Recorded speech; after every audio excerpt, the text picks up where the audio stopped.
வணக்கம். இன்றைக்கி வீடியோவில் நம்ம ரொம்ப டேஸ்டியான மட்டன் வறுவல் எப்படி செய்கிறதுன்னு பார்க்க போகிறோங்க. இது ரொம்ப சூப்பராக சப்பாத்தி, இட்லி, தோசை எல்லாத்துக்கும் நல்லாயிருக்கும்.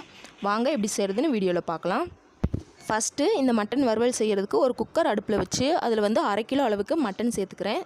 நல்லா க்ளீன் பண்ணிவிட்டு சேர்த்துக்கோங்க. இந்த மட்டன் முழுகிற அளவுக்கு தண்ணி சேர்த்துக்கோங்க. அதுக்கப்புறம் ஒரு 1/4 டீஸ்பூன் அளவுக்கு மஞ்சள் தூள், 1 டீஸ்பூன் அளவுக்கு இஞ்சி பூண்டு பேஸ்ட்டு சேர்த்துக்கலாங்க. சேர்த்துட்டு முதல்ல இது எல்லாத்தையும் நல்லா மிக்ஸ் பண்ணி விட்டுடலாம். இது எல்லாத்தையும் இந்த மாதிரி நல்லா மிக்ஸ் பண்ணி விட்டுட்டு இப்போ குக்கரை மூடி போட்டு விசில் போட்டு 7லேருந்து 8 விசில் வரைக்கும் விட போகிறோங்க. மட்டன் நல்லா வெந்தால் தான் வறுவல் டேஸ்ட்டாக இருக்கும். அதனால் குறைஞ்சது 7 விசில் வரைக்கும் விட்டு ஆஃப் பண்ணிக்கலாங்க. ஆஃப் பண்ணிவிட்டு இது தனியாக எடுத்து வச்சிடலாம். அதுக்கப்புறம் ஒரு பேன் அடுப்பில் வச்சுக்கலாங்க. இதில் 1/2 டீஸ்பூன் அளவுக்கு மல்லி, வரமல்லி 1/2 டீஸ்பூன் அளவுக்கு சேர்த்துக்கிறேன். அதுக்கப்புறம் 3/4 டீஸ்பூன் அளவுக்கு சீரகம், 1/2 டீஸ்பூன் அளவுக்கு சோம்பு, 1/2 டீஸ்பூன் அளவுக்கு மிளகு, அதுக்கப்புறம் ஒரு நட்சத்திர சோம்பு, அப்புறம் ஒரு சின்ன சைஸ் பட்டை, அதுக்கப்புறம் பிரிஞ்சி இலை 1 சேர்த்துக்கிறேன். அதுக்கப்புறம் 2 ஏலக்காய், 3-4 கிராம்பு, அதுக்கப்புறமா 3 வரமிளகா. வரமிளகா உங்கள் காரத்துக்கு தகுந்த மாதிரி சேர்த்துக்கோங்க. இதில் வேறு எந்த மசாலாவும் சேர்க்க போகிறதில்ல. அதனால் உங்கள் காரத்துக்கு தகுந்த மாதிரி வரமிளகா சேர்த்துக்கோங்க. சேர்த்துட்டு இது எல்லாமே நல்லா வாசனை வர்ற வரைக்கும் வறுத்து எடுத்துக்க போகிறோங்க. இதிலேருந்து நல்ல ஒரு அரோமா வரும். அது வரைக்கும் இதை நல்லா ஃப்ரை பண்ணிக்கோங்க. இந்த அளவு நல்லா ஃப்ரை பண்ணதுக்கப்புறமா இதை மிக்ஸி ஜாரில் சேர்த்து கொஞ்சமாக தண்ணி சேர்த்து இதை நல்லா அரைச்சி எடுத்துக்கலாங்க. அதுக்கப்புறமா இப்போ வறுவல் செய்கிறதுக்கு ஒரு அகலமான பாத்திரத்தை அடுப்பில் வச்சுக்கலாங்க. அதில் 4 டேபிள் ஸ்பூன் அளவுக்கு எண்ணெய் சேர்த்துக்கலாம். எண்ணெய் கொஞ்சம் அதிகமாக சேர்த்துக்கோங்க. அப்போ தான் வறுவல் டேஸ்ட்டாக இருக்கும். இதில் 1/4 டீஸ்பூன் அளவுக்கு சீரகம், 1/4 டீஸ்பூன் அளவுக்கு சோம்பு சேர்த்துக்கலாங்க. சேர்த்துட்டு இதில் ஒரு பெரிய வெங்காயத்தை இந்த மாதிரி கட் பண்ணி வச்சுருக்கேன், அதை சேர்த்துக்கிறேன். ரொம்ப பொடியாக கட் பண்ணணும்னு அவசியம் இல்லை. இந்த மாதிரி கட் பண்ணால் போதும். இது கூட 2 வரமிளகாயை இந்த மாதிரி கிள்ளி சேர்த்துக்கலாம். சேர்த்துட்டு இந்த வெங்காயம் நல்லா கண்ணாடி பதம் வர்ற வரைக்கும் மிக்ஸ் பண்ணி விட்டுக்கலாங்க. பாருங்கள், வெங்காயம் இந்த மாதிரி கண்ணாடி பதம் வந்ததுக்கப்புறமா இப்போ இதில் நம்ம ஒரு தக்காளி கட் பண்ணி வச்சுருக்கேன். ஒரு தக்காளி போதும், அதிகமாக தக்காளி சேர்க்க தேவையில்லை. ஒரு தக்காளி கட் பண்ணி சேர்த்துக்கிறேன். இது கூட இந்த வெங்காயம் தக்காளி வதங்கிறதுக்காண்டி தேவையான அளவு உப்பு சேர்த்துக்கலாங்க. சேர்த்துட்டு நல்லா மிக்ஸ் பண்ணி விட்டுடலாம். தக்காளி ஓரளவு இந்த மாதிரி மசிஞ்சு வந்ததுக்கப்புறமா இப்போ இதில் நம்ம 1/2 டீஸ்பூன் அளவுக்கு இஞ்சி பூண்டு பேஸ்ட்டு சேர்த்துக்கலாம்.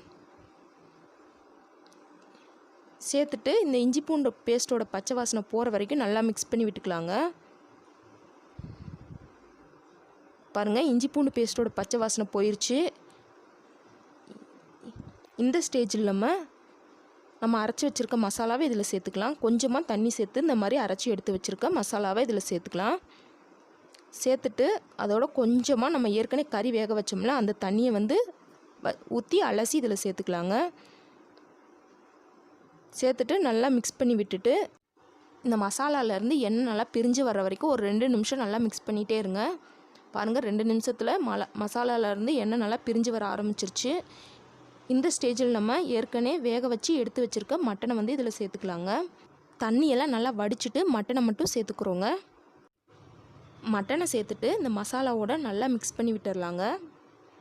இந்த மசாலா எல்லாமே மட்டனோட நல்லா மிக்ஸ் ஆகிற வரைக்கும் ஒரு 2 நிமிஷம் நல்லா மிக்ஸ் பண்ணி விட்டுக்கோங்க.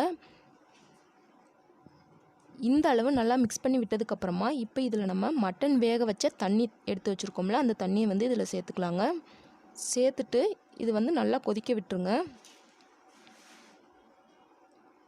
இது இந்த அளவு நல்லா கொதித்து வந்ததுக்கப்புறமா இப்போ இந்த மட்டன் வறுவலுக்கு தேவையான அளவு உப்பு சேர்த்துக்கலாம். ஏற்கனவே உப்பு போட்டிருக்கோம், அதனால் தேவையான அளவு பார்த்துட்டு சேர்த்துக்கோங்க. சேர்த்துட்டு இப்போ இதை நம்ம மிக்ஸ் பண்ணி விட்டு மூடி போட்டு இந்த தண்ணியெல்லாம் நல்லா சுண்டுற அளவுக்கு நல்லா கொதிக்க விட போகிறோங்க. ஒரு 7லேருந்து 8 நிமிஷம் ஆனதுக்கப்புறம் இந்த தண்ணி எல்லாமே நல்லா சுண்டி வந்துருச்சு பாருங்கள். அதுக்கப்புறம் அடுப்பை குறைவான தீயில வச்சுட்டு மறுபடியும் மூடி போட்டு இந்த வறுவல்லேருந்து நல்லா எண்ணெய் பிரிஞ்சு வர்ற வரைக்கும் இதை வேக விட போகிறோங்க. இடையில எடுத்து இந்த மாதிரி லைட்டாக மிக்ஸ் பண்ணி விட்டுட்டு மூடி வச்சு வேக வச்சுக்கோங்க.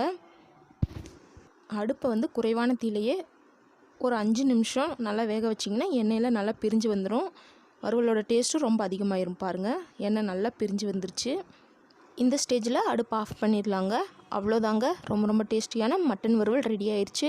இதே மாதிரி டேஸ்டியான மட்டன் வறுவல் உங்கள் வீட்லையும் ட்ரை பண்ணி பார்த்துட்டு எப்படி வந்துச்சுன்னு கமெண்ட் பண்ணுங்கள். இந்த வீடியோ உங்களுக்கு பிடிச்சிருந்தா லைக் பண்ணுங்கள், ஷேர் பண்ணுங்கள், மறக்காமல் நம்ம சேனலை சப்ஸ்கிரைப் பண்ணிக்கோங்க. தேங்க்ஸ் ஃபார் வாட்சிங்.